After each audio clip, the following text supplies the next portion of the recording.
ফেলার বাবা, ছাড় আমাকে, নইলে নদীতে ডুবে মরতে হইব। মাঝ নদীতে নৌকা ভেসে যাচ্ছে। ওদিকে বলাই মাঝির মনে আজ বড্ড সোহাগ জেগেছে। তাই ওর বউয়ের সাথে কেমন যেন দুষ্টুমি খুনসুটি করছে। না না, আজকে আমি তোকে ছাড়ছি না রে বিনু। ছাড় রে মাঝি, বাড়ি যা আগে। ওদিকে ওদিকে ছোট অপেক্ষা করছে তোর জন্য। বেশ কিছু দূর থেকেই বলাই মাঝি নৌকাকে লক্ষ্য করছিল আরও একটা নৌকায় থাকা দুজন ছোকরা। তারাও এই শীতের রাতে নদীতে মাছ ধরতে এসেছিল। হঠাৎ তাদের মধ্যে থাকা মিলন নামের এক ছেলে বলে উঠল, কেসটা কি বলতো?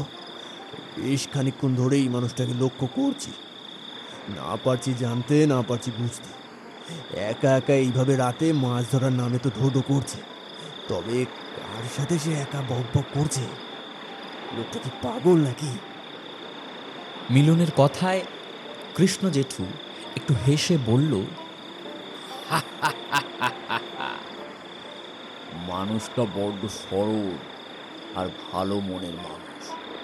তোকে বললে তুই বিশ্বাস করবি না, কিন্তু জানিস ও সত্যি সত্যি একজনের সাথে কথা বলছে এখন। মিলন হেসে বলে ওঠে, কি কথা বলছো? কিন্তু কই, সেখানে তো উনি ছাড়া আর কাউকে দেখতে পাচ্ছি না। তোকে বললে তোর এসব মাথার উপর দিয়ে যাবে, তবে তুই যদি কোনো প্রশ্ন না করে শুধু শুনিস, তাহলে আমি বলতে পারি ঘটনাটা। মিলন একটু চুপ করে উঠে বলে, যথা আজ্ঞা তোমার, যেমনটা তুমি চাইবে সেটাই হোক, বলে ফেলো তাহলে। এদিকে কৃষ্ণ জেঠু কেমন যেন গাইতি হাতে টান মেরে দাঁড় বেয়ে তাদের নৌকাখানাকে ধীরে ধীরে বলাইয়ের নৌকা থেকে অনেকটা দূরে সরিয়ে নিতে থাকে। শান্ত নদীর জলে তখন শুধুই দাঁড়ের ছলাৎ ছলাৎ শব্দ আর দূর থেকে ভেসে আসা তাদের কথোপকথনের হালকা আওয়াজ।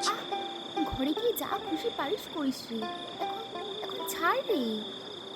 তুমি চলে যাবে? বলো না, বলো না, তুমি চলে যাবে? উফ, তুই না, মরে গিয়েও শান্তি নেই। ওই ওই দেখ, দেখেছিস একটা নারী কণ্ঠস্বর? এই নদীতে আসলে এই স্বর দূরে গেলেই বেশি শোনা যায়। তবে এবার শোন আসল কাহিনী। এই বলে কৃষ্ণ জেঠুর কোমরের গামছা থেকে একটা মোটা কেন্দু পাতার বিড়ি বের করে ধরিয়ে নিল। শীতের কাঁপানো হাওয়ায় বিড়ির ধোঁয়াটা ধীরে ধীরে আকাশের দিকে ভেসে গেল। আর সেই ধোঁয়ার ভাগ গলিয়ে কৃষ্ণ জেঠু বলতে শুরু করলো, আমাদের কাঞ্চননগরের প্রথম থেকেই মাঝির কাজ করে আসছে এই বলাই দাস। দিন নেই রাত নেই, ঝড় বৃষ্টি শীত হাজার সবের মাঝেও বলাইকে পাওয়া যেত এই নদীতে। কখনো ঘাটে, কখনো ওই পাড়ে, আবার কখনো বা নদীর মধ্যবর্তী স্থানে। সকলের সাথে তার পরিচয়ও ধীরে ধীরে বাড়তে লাগে। পয়সা কড়িও বেশ ধীরে ধীরে কামাচ্ছিল ছেলেটা। আর এরই মধ্যে কিছু বছর গেলে তার মনে কি শখ জাগে, একটা ভালো মেয়ে দেখে বিয়ে করে ফেলে ছেলেটা।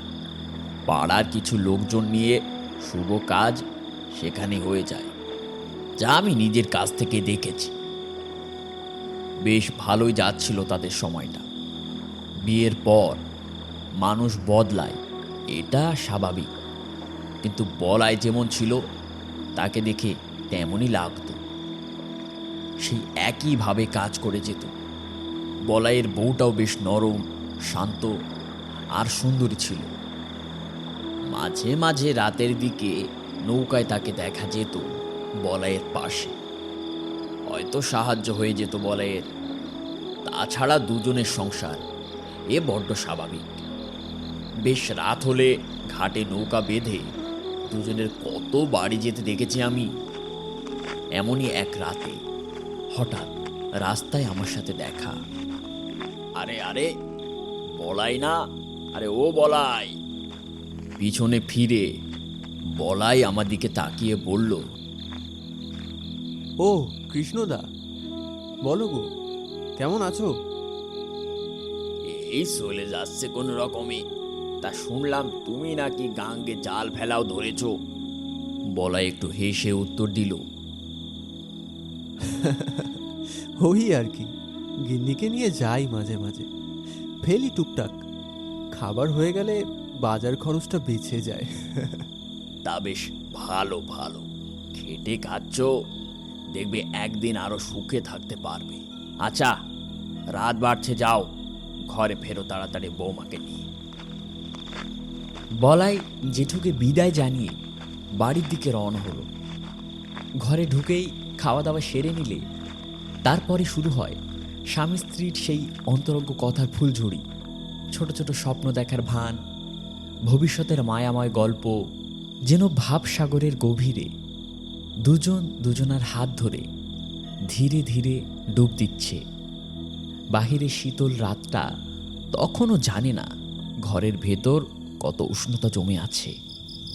মাঝি, ও মাঝি, এভাবেই আমাকে সারা জীবন ভালোবেসে যাবি তো?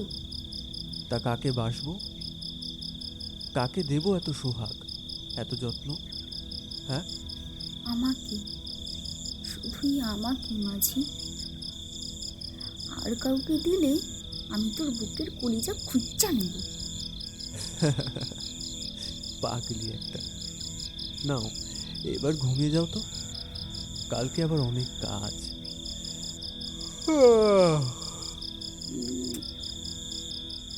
এরই ঠিক কয়েক বছর পর ছোট্ট সংসারে আলো করে জন্ম নিল তাদের একমাত্র সন্তান। স্নেহ ভরে নাম রাখা হলো প্যালা। প্যালার আগমনে বলাই মাঝির মন যেন হাঁসফাঁস করে আনন্দে ভরে উঠল। খুশির জোয়ারে একেবারে নরম হয়ে গেল তার মন। একটানা 7 দিন লোকজনকে নৌকা পার করে দিয়েছিল বিনা পয়সায়। কেউ হাতে গুজে দিত খুশি হয়ে, বলাই শুধু হাসত, কিন্তু পয়সা চাইতো না। আর আশ্চর্যের কথা, গ্রামের লোকজনও তাকে ঠিক ততটাই ভালোবাসত। বলাইয়ের এই নিঃস্বার্থ খুশি দেখে তারাও যেন খুশিতে ভরে উঠত। তাই বাড়তি মাছ, খেজুরের গুড়, নয়া নয়া কাপড় চোপড়, যে যা পারত নিজেদের সাধ্যমতো উপহার দিয়ে যেত বলাইকে। কিন্তু এই আনন্দ বেশি দিন তাদের ঘরে টিকল না। হঠাৎ করেই শুরু হলো এক অদ্ভুত কাণ্ড। এমন কাণ্ড যে কাণ্ড এই গ্রামে কোনোদিন ঘটেনি। মাঠের বাতাস থমকে গেল, নদীর ঢেউও যেন থমথমে হয়ে দাঁড়িয়ে রইল। লোকজনের মুখে মুখে শুধু ফিসফাস শব্দ। এ কি কোনো অশনির সংকেত নাকি? এক রাতেই গ্রামটা যেন অজানা ভয় আর ধোঁয়াটে রহস্যে ঢেকে গেল। আর তার একমাত্র কারণ হলো বলাইয়ের বউ কমলা। বলাই রাত করে প্রায় বাড়ি ফেরে, আর যখনই ঘরে ফেরে বলাই লক্ষ্য করে তার ছেলে প্যালা কাঁদছে। তবে 1.5 বছরের বাচ্চা মাঝে মাঝে কাঁদবে, এটা স্বাভাবিক। কিন্তু ইদানিং তাদের শোয়ার ঘরে ঢুকতেই বলাই দেখে তার ছেলে কান্না করছে, আর সে এলেই সে কান্না থেমে যায়। তার সব থেকে বড় কারণ হলো প্যালার মা তখন ঘরেই থাকে না। আর বেশ কিছুদিন ধরে লক্ষ্য করছে তার মায়ের কোলে সে যেতে চাইছে না। তার মা কিছু বললেই মুখ ঘুরিয়ে নেয়। আ লা লা লা লা লা লা, দেখি দেখি বাবু, এসো এসো বাবু, মায়ের কোলে এসো, এসো বলছি, এই যে। কিন্তু সে একদমই তার মায়ের কোলে আসতে চায় না। বলাই এটা দেখে খুবই অবাক হয়। তবে আশ্চর্যের কিছু নেই, তারও অবশ্যই একটা গল্প আছে। কিন্তু এতদিন ধরে সে তো মায়ের কোলেই থেকে এসেছে, আর এই রকম একটা বাচ্চা কি করে এমন করতে পারে? বুঝলে গিনি, এর একটা বিহিত করতে হয় দেখছি। ছেলেটাকে আমার ভয় টয় পেলো নাকি কিছুই তো বুঝতে পারছি না গো। দেখি কাল একবার লক্ষ্মী ঠাম্মার বাড়ি যেতে হবে, জলপড়া এনে খাইয়ে দেবো ওখানে। তার গিন্নি উত্তর দেয়, দেখেন, আপনি যেটা ভালো বোঝেন। তাকে দেখে ইদানিং বেশ স্বভাব পরিবর্তন মনে হচ্ছে। কি যে হলো কিছুই বুঝতে পারছে না বলাই। এখন এই কাণ্ডের জন্য বলাইও খুব তাড়াতাড়ি বাড়ি ফিরে আসে। একদিন বাড়ি ফিরে এসে বলাই খুবই বিপদে পড়ে যায়। দেখে তার ওই ছোট্ট বাচ্চা ঘরে নেই, আর সে চিৎকার করে ডাকছে, পেলা, পেলা বাবা, কোথায় তুমি? বাবা সাড়া দাও একবার। পেলা, পেলা, পেলা সোনা, সোনা কোথায় তুমি? সাড়া দাও। ছোট্ট একটা বাচ্চার খেয়াল রাখতে পারো না? কিসের জন্য তুমি তাহলে? হ্যাঁ, অকর্মা একটা। ওদিকে দেখা যায় তাদের বাড়ি থেকে কিছুটা দূরে একটা পেয়ারা গাছের তলায় পেলা হামাগুড়ি দিয়ে আছে আর হাসছে। আর তার সামনে কেউ যেন একজন বসে আছে বাবু হয়ে, আর তার দিকে ফেলফেলি তাকিয়ে কেবল যেন ডাকছে, বাবা, আমার সোনা বাচ্চা পেলা, আমার আমার কাছে এসো বাবা। আয়, আয়, আয় না, মায়ের মায়ের কোলে আয়। এই তো বাবা, কত খিদে পেয়েছে তোর। এক পর্যায়ে তাকে কোলে তুলে নিয়ে সে ছায়ামূর্তি পেলাকে দুগ্ধ পান করাতে লাগে। আর পেলা নিজের মায়ের কোল ভেবে নিশ্চিন্তে ঘুমিয়ে পড়ে। আর এই ছায়ামূর্তির মুখ থেকে কেবল একটাই কথা ফিস ফিস করে বেরোচ্ছিল, ছাড়বো না, কাউকে ছাড়বে না তোর মা। যে কথা দিয়ে কথা রাখতে পারে না, আমি আমি তাকে কোনোদিনও ছাড়বো না।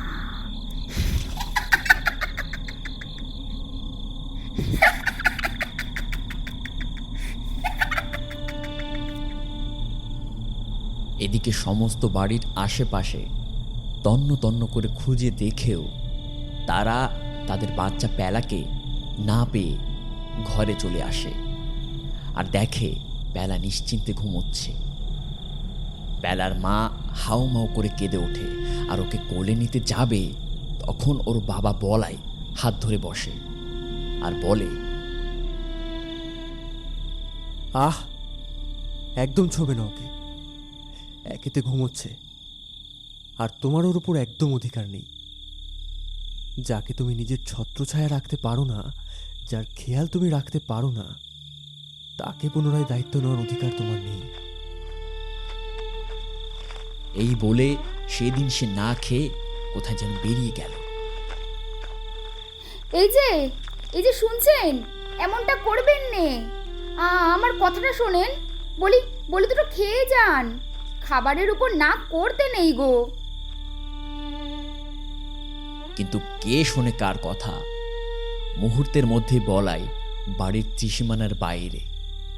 এদিকে নিজের স্বামীর কথা ভাবতে ভাবতে কখন সে ঘুমিয়ে পড়ে নিজেও সে জানে না।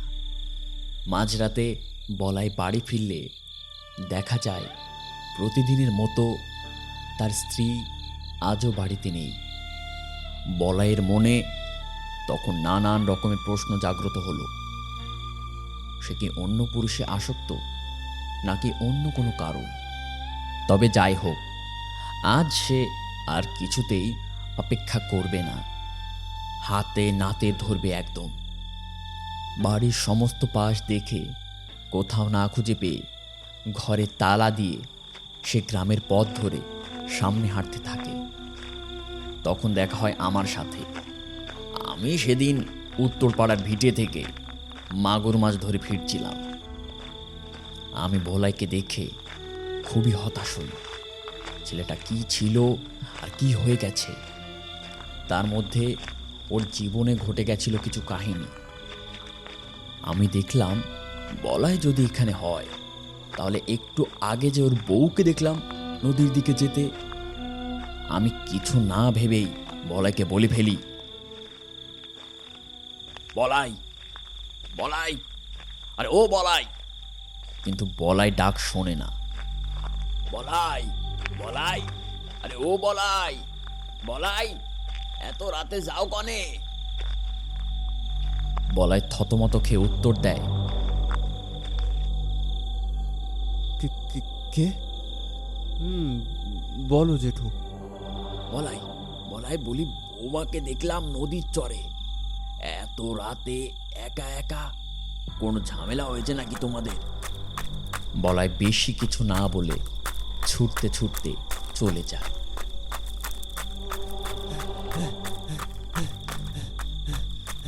আমি আসছি জেঠু, তারা আছে।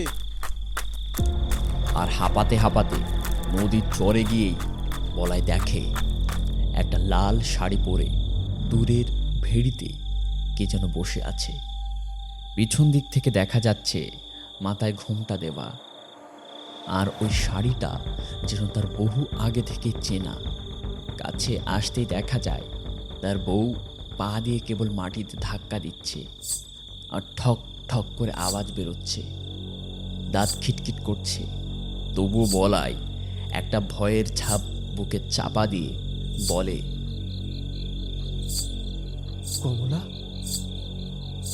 কমলা, তুমি এত রাতে এখানে কেন? কি হয়েছে তোমার? আর ভেসে আসে শুধু ঠান্ডা এক রহস্য ভরা হাসির ছলকানি, যে হাসি কানে আসা মানেই যে কোনো মানুষের বুকের রক্ত হিম হয়ে যাবে।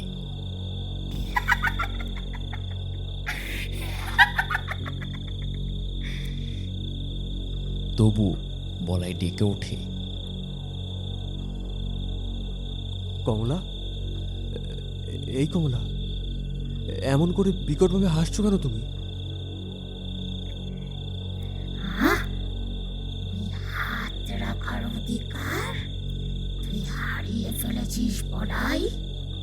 একটা লম্পট, ধান্দাবাজ, বেঈমান, বজ্জাত মানুষ, যে কথা দিয়ে কথা রাখতে জানে না, সে মূল্যহীন চিরকাল।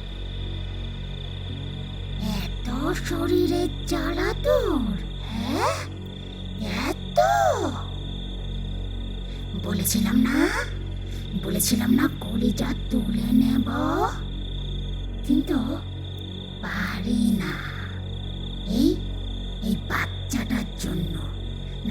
নাহলে এতদিনে কবে তোকে শেষ করে দিতাম। ছবি না তুই।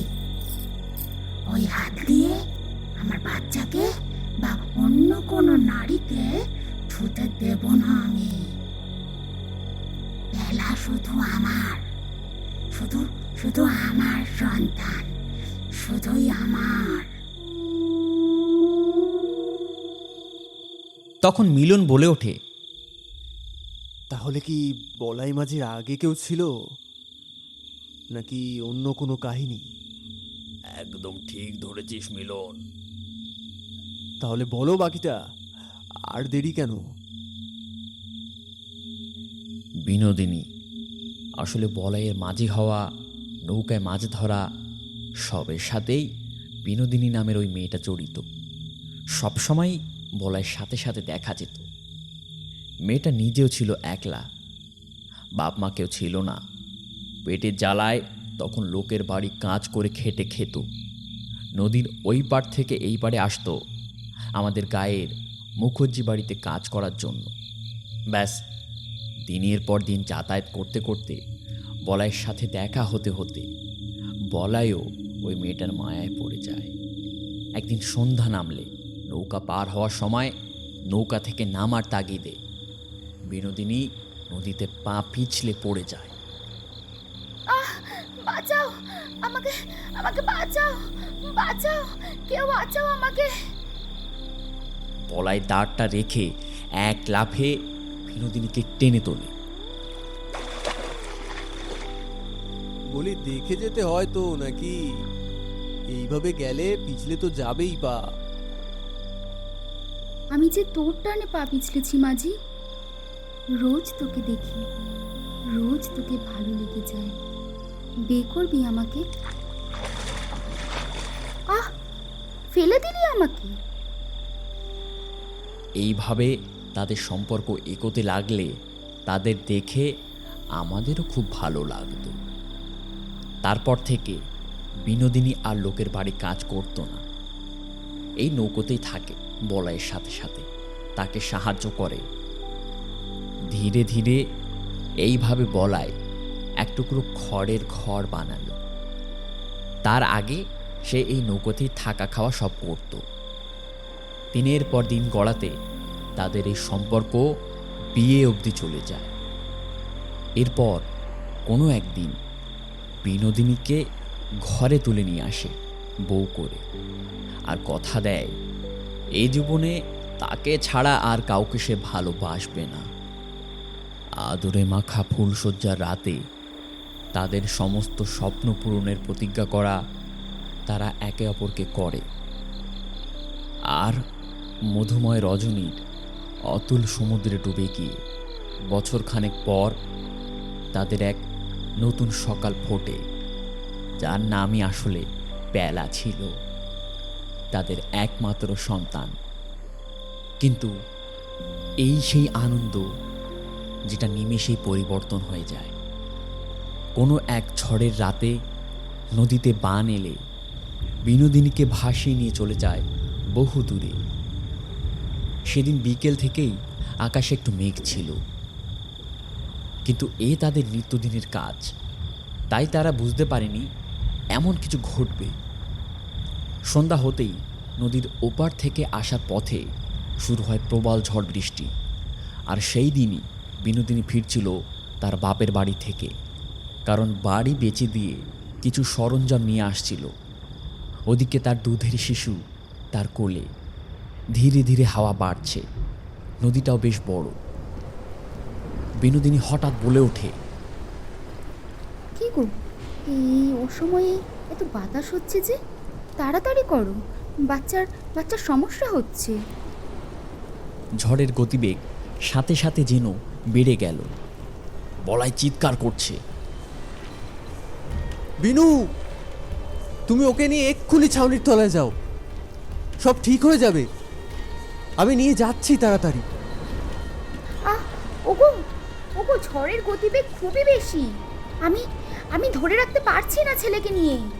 বিনু, তুমি একটু ধৈর্য ধরো গো, আমি যাচ্ছি এক্ষুনি। বিনোদিনীর ঝড়ের বেতাল হাওয়া আর সহ্য করতে পারছে না। নদীর জল উপর নিচ করছে আর গোল গোল করে ঘুরছে। সঙ্গে সঙ্গেই নিজের শরীরের সাথে ওর বাচ্চাটাকে গামছা দিয়ে আষ্টে পৃষ্ঠে বেঁধে নেয়, আর একটা জীর্ণ বাঁশের লাঠি ধরে। আকাশে মেঘ বৃষ্টির সমাহার, চারিদিকে বিদ্যুৎ চমকের শব্দ আর আলোর বর্ষণ। তারা দুজনেই নিজেকে ধরে রাখতে পারছে না। এদিকে বলাই যদি বিনোদিনীকে ধরতে যায় তাহলে নৌকা ঘুরে উল্টে যাবে। আহ, হে ঈশ্বর রক্ষে করো, আমাদের রক্ষে করো তুমি। আমার স্বামী সন্তানকে রক্ষে করো তুমি। প্রায় কিনারার কাছে আসতেই বিনোদিনী আর নিজেকে ধরে রাখতে পারল না। নৌকার মধ্যে জল ঢুকছে কোথা থেকে। তার এক পা নৌকার মধ্যে ঢুকে যায় আর আরেকটা পা নদীর জলের উপরে। বলাই আর দাঁড়িয়ে না থেকে এক লাফে বিনোদিনীর কাছে চলে যায়। যা হবার হবে। আর ঠিক সেই সময় বিনোদিনী তাদের সন্তান পেলাকে বলাইয়ের হাতে দিয়ে নদীর স্রোতে ভেসে যায়। বিনু, না, আমাকে ধরে রাখো। বিনু, যেও না, তুমি যেও না বলছি। পাগলামো করো না মাঝি, আমাদের সন্তানকে বাঁচাও তুমি, বাঁচাও। আমার কাছে তুমি আগে, তুমি হাত ছেড়ো না আমার। আমি তোমাকে নিয়েই ফিরবো বিনু, আমি তোমাকে নিয়েই ফিরবো। ছেড়ো না হাত। না, আমার যাত্রা এই অবধি ছিল তোমার সাথে। তুমি শুধু কথা দাও, আমার স্থানে আর কাউকে বসিও না মাঝি, কাউকে না। বাসবো না, কাউকে বাসবো না, কাউকে না বিনোদিনী, কাউকে না। বিনু, না না, এখন কি হবে? তখনই এক লাফে কিনারার কাছে এলে তার বাচ্চাকে নিয়ে সে পাড়ে নেমে যায়, আর ওই স্রোতের জলে বিনোদিনী ভেসে যায় চিরকালের জন্য। এছাড়া তার লাশও সে কোনোদিন খুঁজে পায়নি। মিলন শান্ত হয়ে কেবল এই গল্প শুনতে লাগে। একটা মাঝির প্রেমের গল্প শুনে সে বড্ড অবাক হলো যে ভালোবাসা সত্যিকারের হলে মানুষ মরতেও রাজি। মিলন একটু থমকে গিয়ে বলে, তাহলে জেঠু, ওই গল্পটার কি হলো? ওই যে পিছন দিক থেকে ভেড়িতে ডাকলো কোনো এক মহিলাকে। আরে পাগল, ওর নাম কমলা। গল্পটা তোকে এইভাবে বলার জন্য একটু পেঁচিয়ে বললাম। একটা দুধের শিশুকে মা ছাড়া কি করে মানুষ করবে সে? এছাড়া সারাটা দিন সে খালে বিলে নদীতে পড়ে থাকা লোক। বিনোদিনীর কষ্টে তার মগজের বাতি নিভু নিভু প্রায়। আমাদেরই কথায় হাতে কলমে ঘরের বউ করে এনে দিয়েছি ওকে, যাতে বাচ্চাটা অন্তত মানুষ হতে পারে, খেয়াল রাখতে পারে। কিন্তু এই নারী চরিত্র বোঝা বেজায় কঠিন। তার নিজের স্বামীর উপরের অধিকার, রাগ, সে মরে গেলেও অখণ্ড থাকে, আর বেঁচে থাকলে তো কোনো কথাই নেই। গোটা পুরুষ জাতিকে পুরো পাগল করে ছাড়ে। কিন্তু যাদের মন আছে তারা ভালোবাসে। যাই হোক, সেই রাতে আমি কিন্তু ব্যাপারটা সঙ্গে সঙ্গে বুঝতে পেরেছিলাম বেশ। আমিও ওর মতো ছোটবেলা থেকে মাঠে ঘাটে চড়িয়ে খাওয়া মানুষ। তা আমি না বুঝলে হয়? তারপর শোন।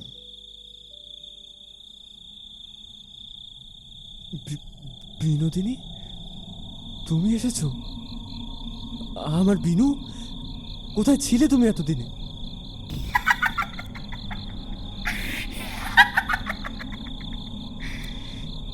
তোর বিনোদিনী কখনোই ছিলাম না, আর থাকবো না।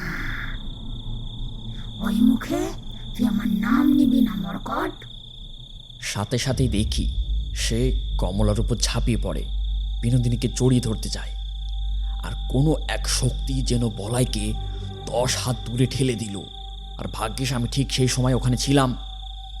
আমাদের পাড়ার গঙ্গারাম বাবাকে নিয়ে গেছিলাম, ওই যে আমাদের বুড়ো তান্ত্রিক। আমি চিৎকার করলাম, কোথায় দেখি তো, দেখি কোথায়? বলাই, ইরে এসো বলছি, বলাই, যেও না ওই প্রেতাত্মার কাছে। কিন্তু কে কার কথা শোনে? বলাই তখন বিনোদিনীর নেশায় মগ্ন। বিয়ের পর কমলিনীকে সে একদিনও ছুঁয়নি, শুধুমাত্র বিনোদিনীর মায়া কাটাতে পারেনি বলে। আর এদিকে বিনোদিনীও বলে ওঠে, তোরা সব পুরুষেরা একই। ভালোবাসার নামে কাম ভোগী হলো তোদের ইচ্ছে, তোদের বড় ইচ্ছে। তাই কথা রাখতে পারিস না। সত্যিকারের ভালোবাসলে হয়তো নিজের বউয়ের সদ্য মৃত্যুর পর অন্য কোনো নারীকে এত তাড়াতাড়ি নিয়ে আপন করতে পারতিস না। আয় আয়, আজ আমাকে ভোগ করে নে একবার। আয় আয় আয় আয়। এই বলে বিনোদিনী কমলিনীর মধ্যে থাকা নিজের পরা লাল শাড়ি কিছুটা অংশ খুলে দিতে লাগে। সে যেন ছটপট করতে থাকে, সকলের সামনে নিজেও যেন খুব উত্তপ্ত হয়ে পড়ে। আর সাথে সাথে গঙ্গারাম বাবা মন্ত্র পড়া জল ছিটিয়ে দিল বিনোদিনী রূপী কমলিনীর শরীরে আর বলাইয়ের শরীরে। ওম কাল রাত্রয় নমঃ। ওম ভূত বিবেশন স্বাহা। ওম ছায়াগ্নয় নমঃ। ওম আমি বলাইকে প্রেতনাথ জোরে চেপে ধরলাম। বিনাশায়। গঙ্গারামের মন্ত্রে বিনোদিনী যেন বারে বারে ঘায়েল হচ্ছে। কমলিনীর শরীর চারিদিকে যেন আছাড়ি বিছাড়ি খেতে লাগলো। ওম ছায়াগ্নয় নমঃ। আয় আয় আয়, কি করছিস তোরা? কেন কেন করছিস এমন? হ্যাঁ, ছাড় বলছি, ছেড়ে দে, ছেড়ে দে। আহ আহ, ছাড় ছাড় আমাকে, ছাড় বলছি। বলাই চোখের সামনে সমস্তটা দেখছে আর দুঃখ পাচ্ছে, কিন্তু করার তো কিছু নেই। সে তো একটা প্রেতাত্মা।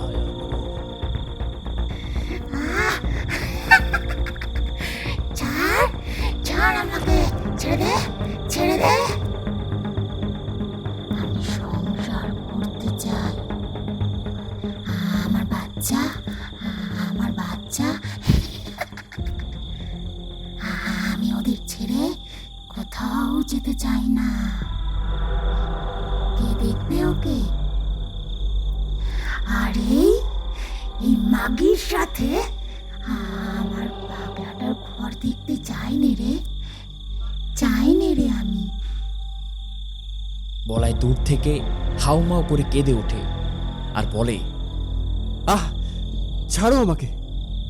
সদ্য দুধের শিশুকে কি করে বাঁচাতাম আমি, বলো গিন্নি? এই এই এই যে এদের কথায় ওই মেয়েটা ঘরে এসেছে। ওর কোনো দোষ নেই বিনু। আর আমাকে তুমি ভুল বুঝলে। আমি কথা দিয়েছিলাম তোমার জায়গায় কাউকে অধিকার দেব না।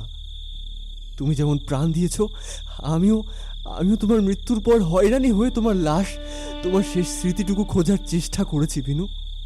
দিনের পর দিন পাগলের মতো এদিক ওদিক খুঁজে বেরিয়েছি, কিন্তু পাইনি। মরণ আমাকে ডাকে জানো মাঝে মাঝে। কিন্তু পেলা, আমি মরে গেলে ওই তীরপিণ্ডের কি হবে? ওর কি কোনো দোষ আছে বিনু? আর এসব শোনার পর কমলিনীর শরীর একটু শান্ত হয়। গামছা দিয়ে তাকে ঢেকে দেওয়া হয়। আর ধীরে ধীরে সে ফিসফিস করে বলে, আমি এবার চলে যাচ্ছি মাঝি। আমাকে তোরা ক্ষমা করে দিস। আসলেই তো মৃত্যুর পর আর কোনো মায়া রাখতে নেই। এতে দুই পক্ষেরই ক্ষতি হয়। আমাদের জগৎ এখন ভিন্ন। পরের বার জন্ম নিলে আমি আবারও ফিরে আসবো তোর কাছে। আমার দেহখান পড়ে পচে গলে অর্ধনিঃস্ব হয়ে গেছে ওই কাঁঠাল বাগানের পাশে নদীর চরে। আমার শাড়িটা খুঁজলে পাবি। তবে এবার যে আমাকে যেতে হবে মাঝি। তুই ভালো থাকিস। আর যদি কখনো আমাকে দেখতে ইচ্ছে হয় বা আমাকে মনে পড়ে তোর প্রিয় জায়গা নদী, তোর নৌকা বা আমার শেষ যাত্রার কাছে আমাকে খুঁজিস। আমি চিরকাল সেখানেই পড়ে থাকব। কিন্তু কোনো ক্ষতি আর করব না। তবে এবার আমি আসি মাঝি। কমলিনী বা বিনোদিনী দৌড়ে এসে বলাই মাঝকে বুকে জড়িয়ে ধরল।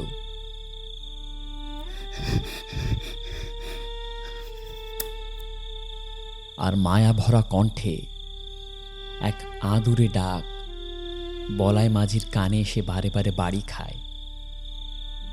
মাঝি, মাঝি, ভালোবাসি, খুব ভালোবাসি।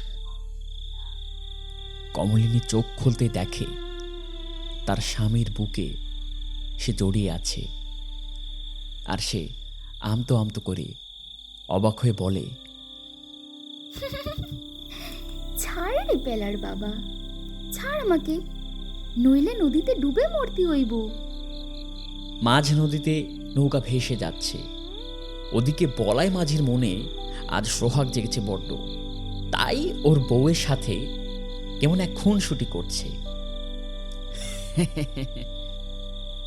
না না, আজকে আমি তোকে ছাড়ছি না রে বিনু। ছাড় রে মাঝি, বাড়ি যা আগে। ওদিকে ওদিকে ছোট অপেক্ষা করছে তোর জন্য। আহ, ঘরে যাইয়া যা খুশি পারিস করিস, ছোট রাগ করবে নয়তো। যা, চলে যা।